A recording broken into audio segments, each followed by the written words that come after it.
This is Mitt Romney and Antony Blinken complaining about.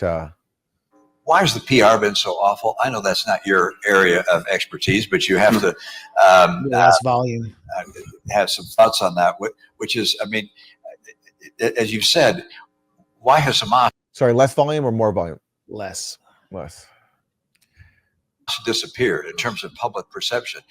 An offer is on the table to have a ceasefire, and yet the world is screaming about Israel. It's like, why aren't they screaming about Hamas? Israel just rejected the latest ceasefire offer, which Hamas accepted.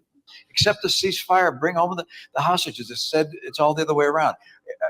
I mean, typically the Israelis are good at PR. What's happened here? How have they and we been so ineffective at communicating the realities there and our on?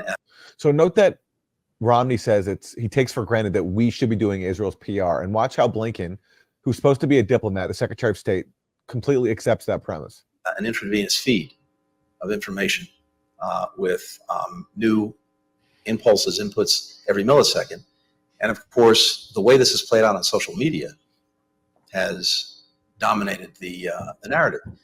And you have a social media ecosystem environment in which context, history, facts get lost, and the emotion, the impact of images dominates, and we can't discount that. But I think it also has a very, very, very challenging effect on the narrative.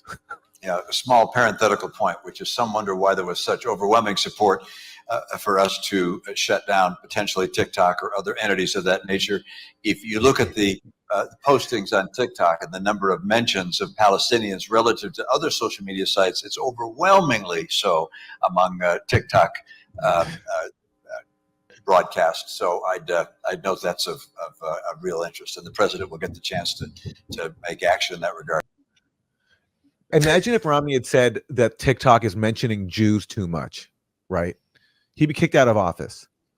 But bigotry is so normalized and authoritarianism so normalized that he can admit that we're censoring TikTok because they're mentioned. He doesn't even say anything about like anything being false, which of course, even if there was false information, that wouldn't be the government's business. But all he says is they're mentioning Palestinians more. So therefore they have to be shut down. It's just, the bigotry is so like, it's so out in the open, and the authoritarianism that comes with it is so out in the open, but yet everyone accepts it. You know, Blinken, a liberal Secretary of State, and Romney, a Republican senator, they're totally in lockstep. Yeah, so that's why TikTok was banned. He's just saying it right now. Too much Palestinian mention. And Blinken, the key thing that Blinken says, the key word is the narrative, that images are interfering with the narrative. And what are the images? It's the images of dead kids day after day after day from Gaza. So dead children are really the problem. We're not supposed to see them. And so we need to bring in the censorship industrial complex.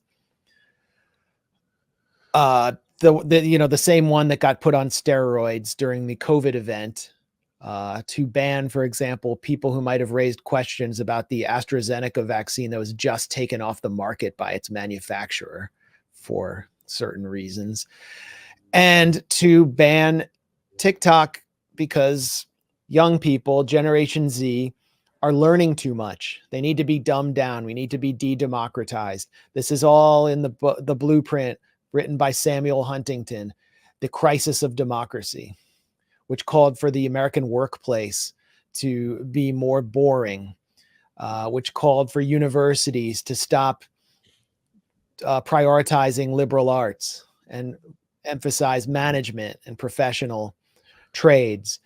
It's all there. It was all written. That was the outcome of the 60s. There was too much democracy in America. And once again, we're seeing our elites, including a liberal from the Democratic Party, and someone who was the Republican nominee before the Trump era, joining forces to complain simply that there's too much democracy and that young people are learning too much.